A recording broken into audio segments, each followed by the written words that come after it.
interesting and inventive as ever. The call out from Joseph Parker over the weekend to Dillian Whyte. He has made it clear that he wants him back for good. So take that, Dillian Whyte. The rematch, obviously in Saudi, he's promoted by Frank Warren now and managed by Spencer Brown. He's within that Tyson Fury setup. It's a no-brainer for Dillian Whyte, surely, because he wants him back for good. Should we say? No, we won't. No, good. Yeah, that was my generation. I remember take that, of course. It was the first fight was fantastic with him, but I mean, it was reminiscent of Clark and Wardley, wasn't it? Yeah, when yeah. They were out on their feet at the end.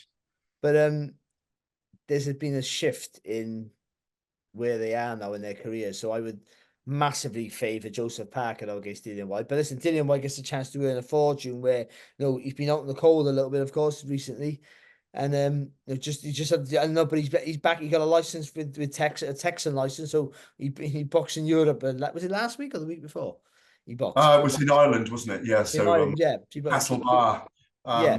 Very frustrating fight for him, but he was I box in Castlebar as well, actually, as an amateur. It's a great place. It's a great place, isn't it? Yeah. They are very lyrical people there. There's lots of Irish music in the area. All the pubs have Irish music. It's an amazing place. I went on a media tour with Mick Hennessy and Carl Froch, actually, and Darren Barker back in those days. Who did you fight there? Can you remember? I can't remember. I was like 15. I remember I stopped. I see. I had a rare stoppage.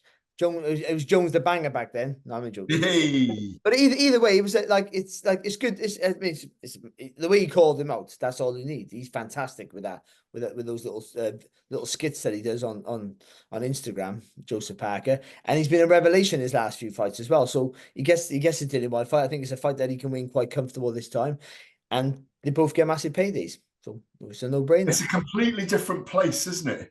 Parker, I think we've talked about, you and I before on radio shows on talkSPORT, that Joseph Parker's momentum is so key. And again, if this fight, I mean, it doesn't look like it's necessarily happening in May or June. It won't happen that quickly. It's not going to be suddenly thrown onto one of these two massive cards.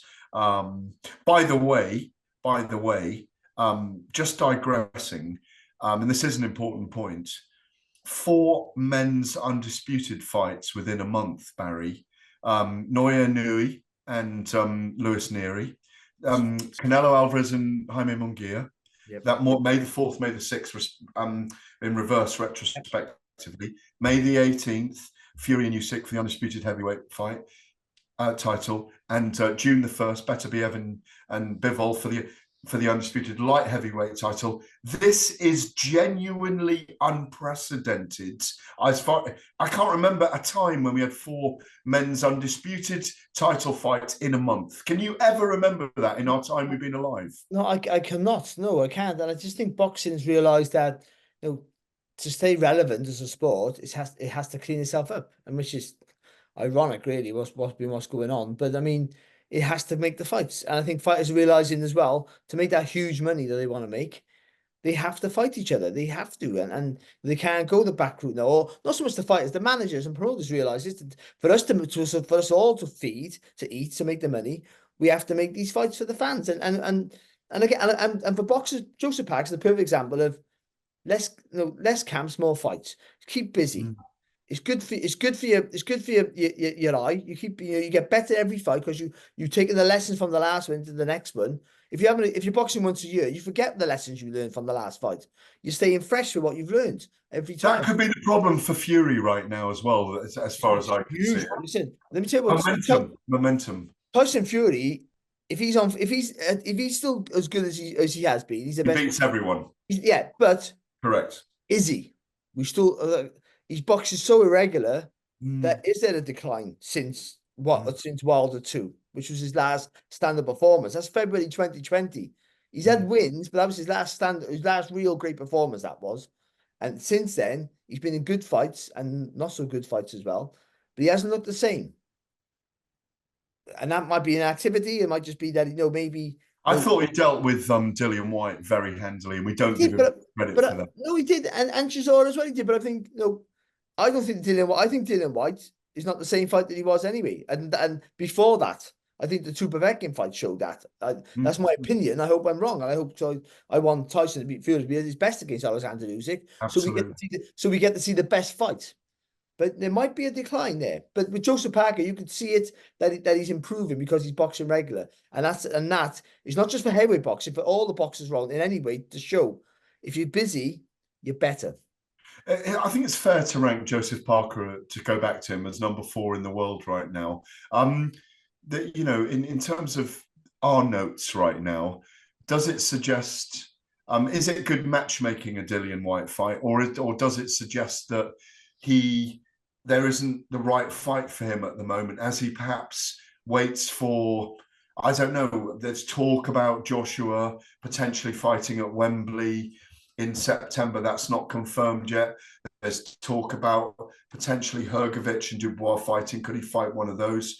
So Parker's waiting for that big fight himself, isn't he? I think maybe this is just the right opponent in terms of matchmaking. And obviously there's a storyline. No, I think you summed it perfectly. He's the perfect opponent because of the narrative of the story and everything else. I think it's the perfect fight for him. And it is because I think you're right what you said. He's because he's waiting for that big fight. There's a queue to fight for that world title. And he's not at the front of it. He's close to, but he's not at the front. And also there might be a queue for Joshua. Now, he might be the opponent in September if that goes. But he's realised now, I can't wait from now to September. I'll stay busy.